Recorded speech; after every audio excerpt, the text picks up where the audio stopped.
devolution means different things to different people. And the media will play a very critical role in bringing us to the same level where we understand what it is that is expected of devolution, what is it that is expected of the national government, what is expected of the county governments, and that education is very easily found. At this point in time, devolution is under serious threat. We support, as members of parliament, members of National Assembly, we support devolution in word and deed. I want to remind you that before we passed the Constitution, devolution was one of the key pillars that excited Kenyans into passing that Constitution as it was. Let us not over-politicize this matter. Let us not sensationalize the country unnecessarily. We must dignify leadership. Devolution is not an event. It doesn't happen at a certain instant in time and then stop. Devolution is a process. Devolution, Kenya's largest political process since the promulgation of the Constitution in 2010, is viewed by Kenyans as an opportunity to transform the country. Yet, it is not sufficiently understood. Mimi kama mwananchi wa Kenya, naomba nielewe kwa devolution inamaanisha nini kwanza. Kiajua man devolution ndio sasa naweza at least ongea ABCD. Na meaning ya devolution sielewi vile, yani kamilifu sana compared to vile maraia wana understand, as in watu wanaishi vijijini hawaelewi poa. Serikali inaweza toa wase kadhaa ili hata wakienda hata wocha waelimishe wase devolution ni nini. Hata wase wakubwa hawa ma-MP hata wajui. That's why unapata wanagongana, ministers wanagongana na ma-MP, not my ministers wanagongana na governors, senator wanagongana tena na governors. That's why we need to provide those people who can teach us what is devolution. That inaweza kuwa kupitia kitu ya kwanza ni radio, ile channel za mother tongues, then from there kuna ingine kama baraza ya chifu and wherever, and pia kwa shule pia wanafunzi wafunze, ndio wafunze wazazi and everyone, kila mtu akuje apate kujua vile devolution inaweza fanyika kwa kaunti yake na even in the whole of Kenya. Yeah. In simple terms, devolution has been defined as the statutory granting of powers from the central government of a sovereign state to government at a subnational level, such as a regional, local, or state level. It is a form of decentralization. Kenya's constitution requires both devolution and decentralization. Devolution means distributing power and functions. Decentralization means distributing service delivery. The first steps in rolling out devolution in Kenya were to develop and enact various laws that were required to facilitate devolution. These are the County Government's Public Finance Management Transition Act 2013, the Urban Areas Cities Act 2012, the Contingencies Fund and County Emergency Funds Act 2011, the County Governments Act 2012, the Transition to Devolved Governments Act 2012, the Intergovernmental Relations Act 2012, and the Public Finance Management Act 2012. We have facilitated the formulation of certain procedures and policies. We have also put into effect various requirements of the law in ensuring that we are putting structures within government and with regard to the intergovernmental relations to ensure that devolution is actually facilitated. We, for example, convened the first summit meeting. According to the Constitution, the summit is the forum where you get all the governors to meet with His Excellency the President, which then brings the two levels of government together, and it's expected to happen twice a year. That has already happened. There have been various, many other consultative meetings and mechanisms that have been put in place, both in terms of formal committees and very many informal committees to ensure that we're resolving the issues that are coming with regard to devolution. However, Despite having laid structures to ensure an eventual full actualization of devolution, there have been wrangles between different levels of government. The current debate on the extent of devolution in Kenya between county governors and national government, between Senate and National Assembly, and between the CORD and Jubilee coalitions is mainly a manifestation of competing views of the proper balance between these competing values. Devolution and decentralization can only be efficient if there is a balance between two competing goods, efficiency in service delivery and grassroots participation, but this seems to have been hijacked by partisan politics. If functioning in terms of administration and delivery of services are going to be done at national and county level, now how do you deal with the district development committee? Is it possible that they are going to have a parallel management structure away from the development objectives that the county has? The County Government Act and the Constitution requires that counties have development plans. Now, once we've developed development plans from the local level to the county, how do you account for the other ones which are being administered using district development committee? If you saw the debate between the governors and the members of National Assembly, it is simply that you still have the county government planning for roads, national government is planning for roads, and there's another entity called District Roads Committee that is formed by a member of parliament and where the levy fund is going to be allocated to them. Now, how would you be able to really plan about which road to put money and which one you don't? The governor is fighting with the county assembly. The governor is fighting with the senator. The members of parliament are fighting with the governor. So all this, it does not occur well, that there are too many wrangles. But we are hoping that this will die down, that really people will focus, that the employer is the ordinary Kenyan. According to the Ministry of Devolution and Planning, there is a committee that has already been formed to deal with these types of wrangles. We've worked to resolve all the challenges and all the stalemates that we've had, whether it's regarding transfer of functions or whether it's the issue of budget allocations. And I think so far, so good. It's been an interesting journey, but I can say that we have made commendable progress. Apart from these wrangles, there are bigger problems that may emerge in the process of implementing devolution. Devolution risks permitting greater levels of corruption and mismanagement of resources, where community is not able to effectively monitor and evaluate usage of funds. This is where media is most needed by community to play its role of watchdog. But what if media does not understand devolution? Mr. Speaker, sir, I rise here seeking directions from the chair on an article that appears on the front page of the People newspaper with a heading, MPs win control over the 21 billion shilling CDF over Senate.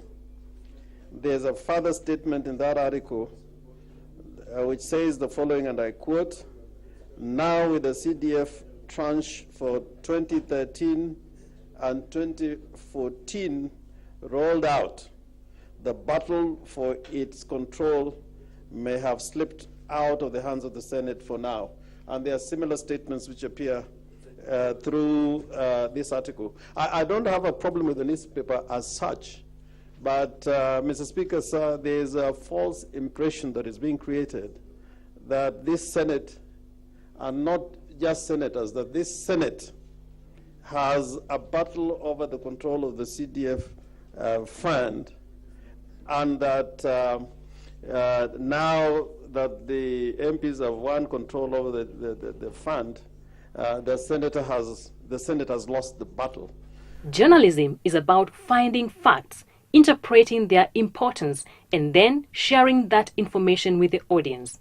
Handled carelessly, the facts journalists uncover, research, and present have the power to create unnecessary tensions and anxieties. The importance of nationhood of one state must be internalized by the media. Once they've understood why it is we have devolution, why we have one state, how these two complement each other, then it is my hope that they will communicate this as they best know how to, much better than I do, or you would, communicate this, especially the county media, to their county citizenry. And also, at the same time, promote nationhood, a spirit of nationhood, and not balkanize, especially not fan ethnic hegemons and ethnic jingoism that balkanizes this country. Because if we begin to balkanize this country, then the whole experiment fails. The journalists should be on the ground to look at how the budget is being spent. Also, they should look at services. Look at the services, because it's well known what are devolved functions. And they should begin saying, have the services improved 6 months, 1 year? Has this thing brought any change? So we want the journalists to really make inquiries, not to sensationalize, but bring facts on the table. The worst thing for them is to make wild allegations and then nobody believes them, or accuse people falsely. We want them to have the facts and even give the governor or the county assembly a chance to reply. So when they are writing a story, they should have interviewed the person. Yes. Parliament, with advice from the Commission on Revenue Allocation, CRA, and National Treasury, decides the total amount for all counties through the Division of Revenue Act. Secondly, Parliament decides the share for each county based on an approved formula by Parliament through the County Allocation of Revenue Act. And thirdly, Parliament sets out the conditional grants paid to each county from the national share of revenue. This, together with revenues raised locally and through other sources of revenue, will form the budget for the fiscal year. We have laws that govern public financial management, and counties are not exempt by that law.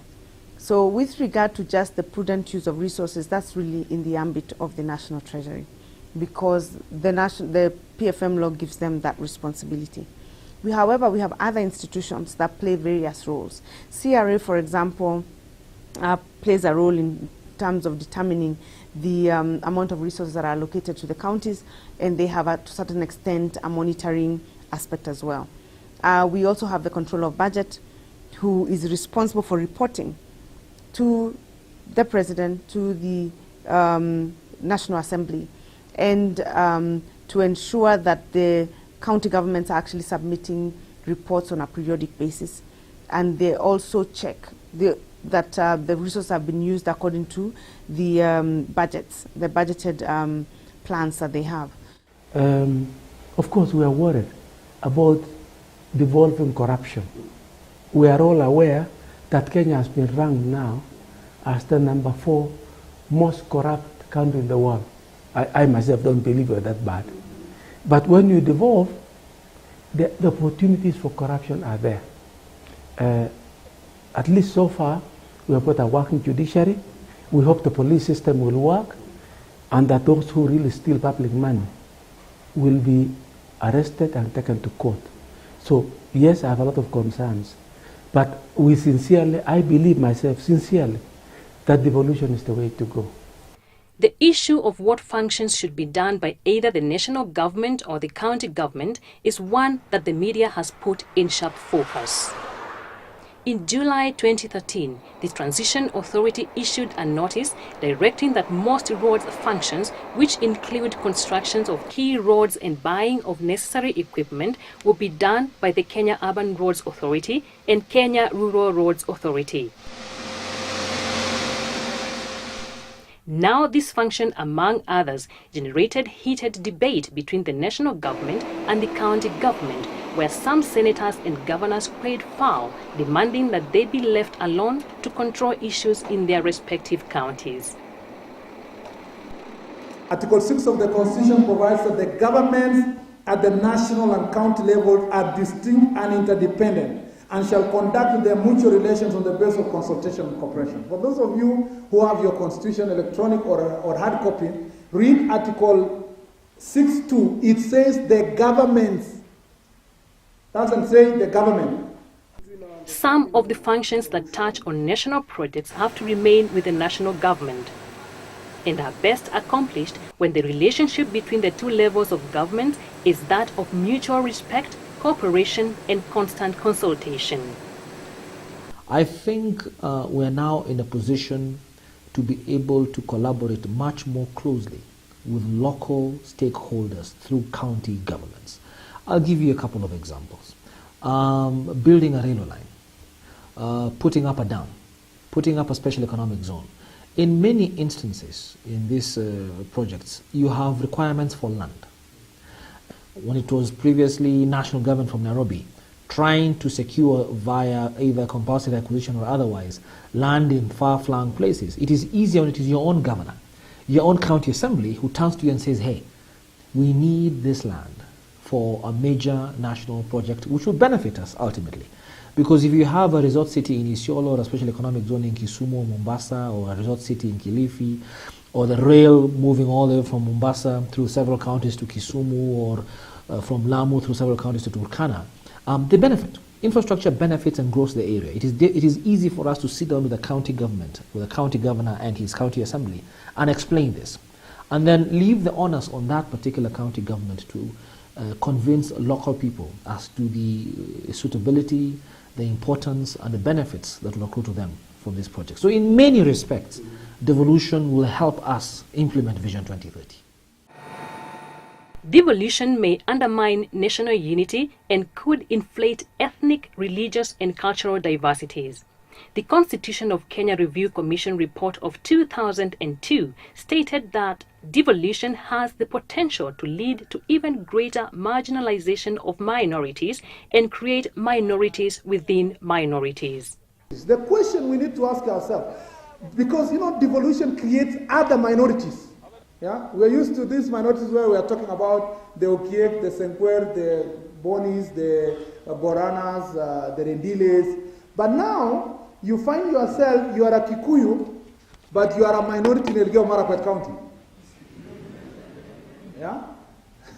So there's chances that if you apply a job, you may not be considered for a job. Yeah. And so, it is possible, let me tell you. It's possible that when you reach the interview, you say, this one, at the end of Kwao, It's possible. Even if you've lived there, even if you were born and brought up in a particular area. And so one of the challenges we have to deal with is to ensure that there are no new marginalized groups. The Constitution is very clear that the government, whether in national or the county level, should reflect the face of the people of Kenya. And the people of Kenya, if you're the national government, holistically, and at the county level as well. So we expect then that there will be a policy that, the policy that we're working on improving will be very clear on the guidelines that it will set. And it will be, of course, consultative, and the policies developed by the national government in consultation with the various institutions such as Parliament and the Senate. And we'll also, of course, ensure that we have sufficient input from the county governments as well. But that policy document will form the basis of the various legislation that will govern not just the issue of the rights of minority, but also all other aspects that relate to devolution. Ideally, devolved governments should be perceived by people as belonging to them. That is, they should satisfy the needs of people through service delivery and remain subject to the control, direction, and influence of the locals. And it is here that the media is looked upon to sensitize the community and inform citizens that it is their right to be involved in development projects and in decision-making process within their respective counties. We are happy that we put leaders in place to govern our counties. But how much involved are we in understanding the function of the county, the function of the governor, and how they are developing our own counties? How well are they resonating with our aspiration and expectation as citizens in those counties? So we cannot say, relax as Kenyan and say we have put leadership in place, but we must go beyond that and say we need to see what you're doing. Hold the people accountable. Hold your people, your leaders accountable. I think that's a clarion call for me, for the citizens of this country. Since we got independence in 1963, the same culture persisted. The people have had no say in their lives. We want to encourage them that really this constitution to succeed, they must participate. The public must participate in the decision making, because the national government will be coming to consult them on things like education. The county government will come to consult them. And we sincerely believe this thing will succeed. It will not be easy. It will take time, but the direction is correct. So I want to appeal to the media to educate the public. We appeal to county governments to really focus on the people, and to appeal to the leaders to tone down. The equation of the rich counties versus the poor counties, or the developed versus the underdeveloped counties, is also one that the media should focus on. Devolution experts are of the opinion that objective media coverage on sharing of resources is the best way to preach the spirit of nationhood. The fact that resources will be distributed across the country on the basis of need, and that priorities will be set at local level, I think should help remove the fear or the despondence that comes about because people feel like they're left out of it. And that in itself should make people start believing they're now part of one nation that takes care of them. Because after all, what we are then saying, and I think county governments and leadership, I hope they will communicate this, that we are taking revenues from those counties that have been advantaged over the past, and saying they have to give, since they produce most tax revenues, we're saying they have to be the ones who give to the poorer counties. And that, I hope, communicates to those counties that are receiving more from the richer counties that actually we're on one nation, because it's our brothers and sisters who obviously had an advantage over us, and therefore we make no apologies for taking this.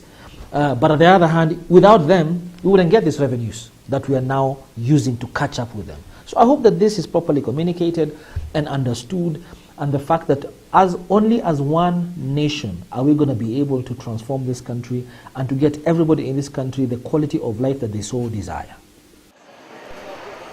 One of the striking advantages of a devolved system of government over a centralized system is that it provides a more effective governance framework for advancing pro-poor policies. Institutions under devolved structures are likely to be more familiar with local circumstances and cost conditions. It is against this backdrop that Twaweza Communications is holding forums for the public and county assembly members to educate them on efficient budgeting and equitable distribution of resources. Between the plan and the budget, one of the important roles for the MCA is to make sure that those things which came out in those consultations and made it into the plan have also now made it into the budget. Okay?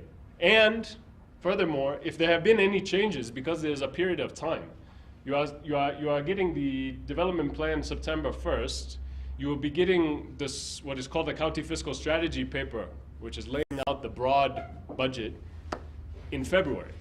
So between September and February, there may be changes in the context, which you should be aware of as an MCA. This is something which is happening in my ward, which was not picked up in September, but it now needs to be picked up by February. Majority of the public do not understand fully the functions of the county government. That problem leads to misinterpretation of the relevant laws pertaining to that section. As it is, an assembly is an autonomous body on its own. And the functions of the executive and the assembly are completely different. The best way for any county to move forward is consult with one another. Currently, the views and rankles you hear around is as a result of somebody overstepping their mandate. But I believe if we all respect the functions of each body, we should have no rankles. And the interpretations given by the members of public is wanting. When all is said and done, the effectiveness of a devolved system of governance depends on the level of citizen participation and accountability. This should at all times be monitored by the people directly or through the media. For the members of the public and the press, the county assembly is open for public. We have a public gallery for the public. We also have a press section where they can air their views, and the press are free to have a session with the members of the county assemblies whenever they feel like, after their sessions or even during their sessions. There is no problem. They can share their ideas and bring, because every Kenyan citizen has a right to information.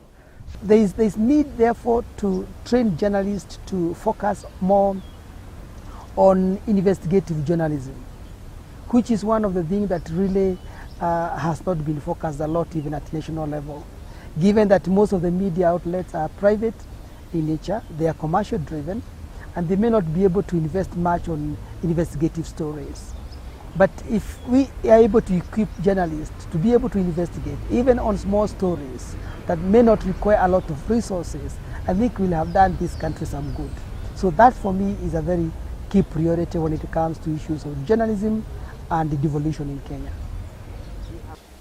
The media is very, very central. First and foremost, people do not understand what is devolution. They don't understand. So the media will help all of us as a country to explain in simple terms what is devolution. That's just civic education. Number two, the media will hold the county governors and the executive responsible. In other words, an oversight.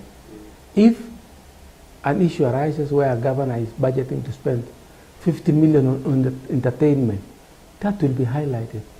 If a county has got a huge deficit, that will be highlighted. And also services.